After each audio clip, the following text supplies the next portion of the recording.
Et je crois qu'il est temps maintenant de connaître le nom du ou des lauréats du prix Jeunes Chercheurs. Je crois que ce prix nous réserve encore une surprise.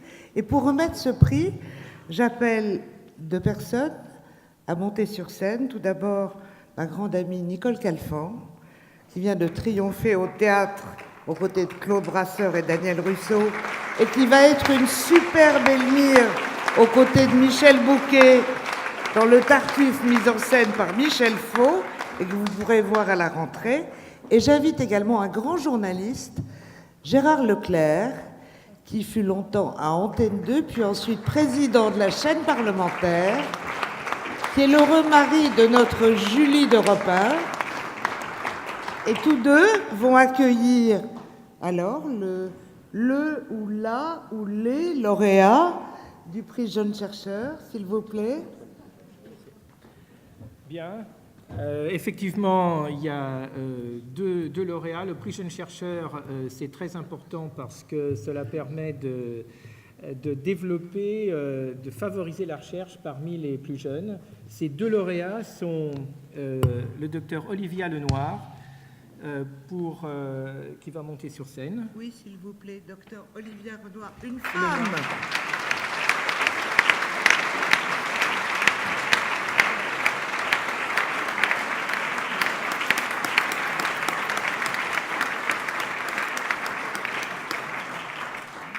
Le titre de son projet est « Quel système protège les vaisseaux du rein dans l'hypertension artérielle maligne ?» C'est un titre un peu paradoxal puisqu'on a entendu tout à l'heure que le rein était détruit par l'hypertension artérielle, mais vous avez travaillé sur des aspects plus positifs qui montrent que certains vaisseaux sont protégés. Approchez-vous. Pardon. Oui, effectivement, il existe une complication de l'hypertension artérielle qui est assez rare, qui s'appelle l'hypertension artérielle maligne. Et dans l'hypertension artérielle maligne, les reins sont gravement atteints et nous avons pu identifier 2 molécules qui auraient un rôle, donc 2 molécules circulantes, qui ont un rôle important dans le maintien de l'intégrité du rein au cours de l'hypertension artérielle maligne. Et donc le projet que finance la Fondation du Rhin servira à déterminer plus précisément le rôle de ces 2 molécules. Donc je voudrais finir par remercier la Fondation du Rhin pour ce prix et tous les donateurs qui participent au financement de ces projets de recherche qui sont ce qui est absolument crucial pour les jeunes chercheurs comme moi. Merci beaucoup.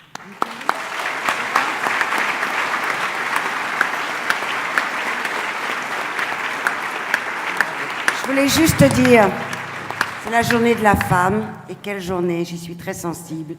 Et je dis toujours, quand les femmes sont bien, elles ne sont pas bien, elles sont exceptionnelles. En voilà une de plus. Bravo.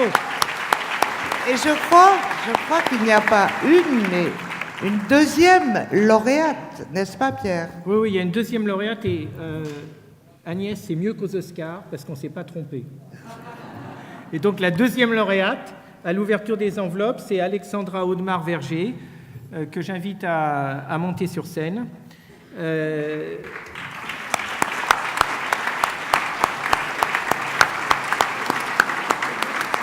Alors,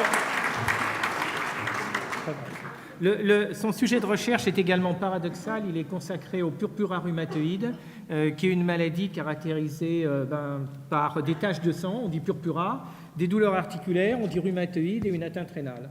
Et jusqu'à présent, on pensait que cette maladie était liée à des anticorps, et on avait du mal à établir un pronostic et donc un traitement, puisqu'on ne savait pas quelle forme de purpura rhumatoïde allait avoir une évolution favorable ou défavorable.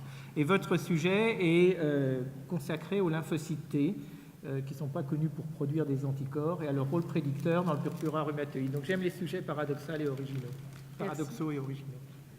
Quelques mots peut-être. Oui, tout à fait. Très bref, donc je remercie ici très chaleureusement la Fondation du Rhin ainsi que ses généreux donateurs. Je remercie l'Institut Cochin et le docteur Bruno Lucas qui m'a accueilli dans son laboratoire.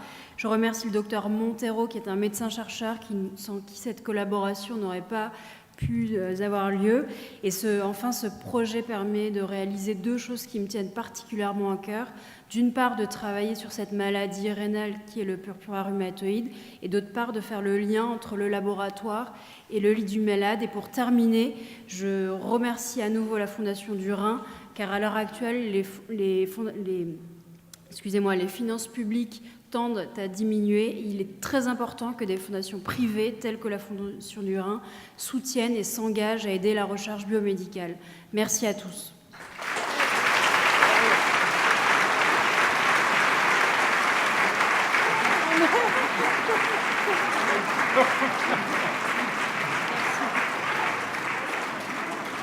Mais elle peut garder les 2 bouquets. Elle les a bien mérités.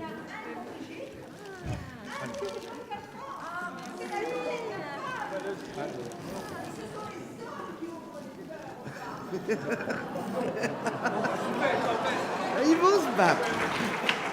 Alors je vous en prie, restez là, bien sur scène tous, parce que maintenant, nous allons remettre le prix Don de soi, don de vie, pour lequel j'appelle notre président d'honneur, Richard Berry. Richard, es-tu là? Richard, es-tu loin? Alors, pendant qu'on le fait venir, peut-être vous allez bientôt voir Richard Berry dans 2 films qu'il vient de tourner, et vous allez le retrouver lui aussi au théâtre à la rentrée de septembre avec Mathilde Seigné. Et c'est au théâtre, j'ai oublié Richard, au théâtre de Paris. Donc pour le prix don de vie, don de soi, ou don de soi, don de vie, je ne sais plus, je demande à professeur Pascal Houllier de nous donner le nom du ou de la lauréate, peut-être encore une bonne surprise. Donc le prix don de soi, don de vie porte un très beau nom et soutient la recherche en transplantation rénale. Et cette année, le lauréat est une lauréate. Donc on a 3 lauréates aujourd'hui. Je trouve que c'est un joli symbole. Réellement et sincèrement, on ne l'a pas fait exprès. Si elles sont lauréates, c'est réellement qu'elles le méritent. Merci pour elle. Donc la lauréate... La lauréate s'appelle Carole Guillonneau, elle vient de Nantes, elle travaille à l'Institut de transplantation à Nantes.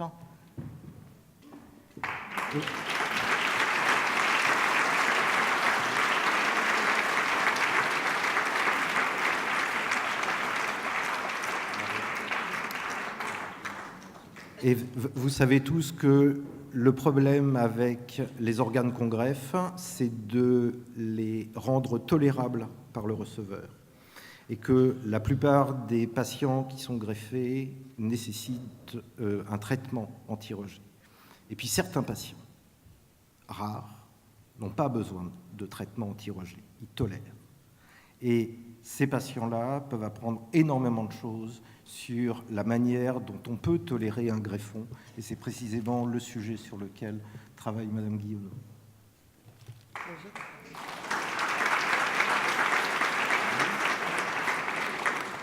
Merci beaucoup.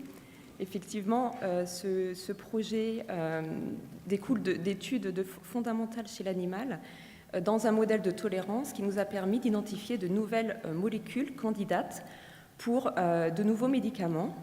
Et donc les objectifs de mes travaux sont de transposer ces recherches fondamentales chez l'homme et d'emmener donc cette nouvelle molécule du laboratoire jusqu'au lit du malade. Alors je voudrais remercier effectivement la Fondation du Rhin et l'association Transform pour ce prix. Et je voudrais aussi dire que tout ce travail est grâce à une équipe de chercheurs formidable derrière ce projet et que sans eux, ce prix, cette réussite ne serait pas possible. Merci beaucoup.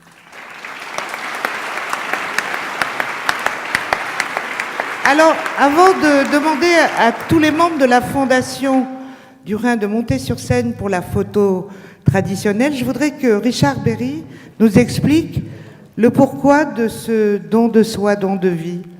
Merci Richard de dire un petit mot sur cette fondation Mais je que tu n'ai- connais particulièrement Mais je n'ai bien. rien de plus à ajouter, que je suis très admiratif de ce travail qu'a fait cette équipe et des résultats qui sont très attendus. Évidemment, le don de soi, don de vie, c'est lié au livre que ma sœur a écrit, à qui j'ai donné mon rein il y a 11 ans maintenant, et qui est, elle évidemment, on était à Sheila identiques, mais elle souffre beaucoup, effectivement, des médicaments d'immunosuppresseurs que vous connaissez, qui sont extrêmement nocifs pour le corps.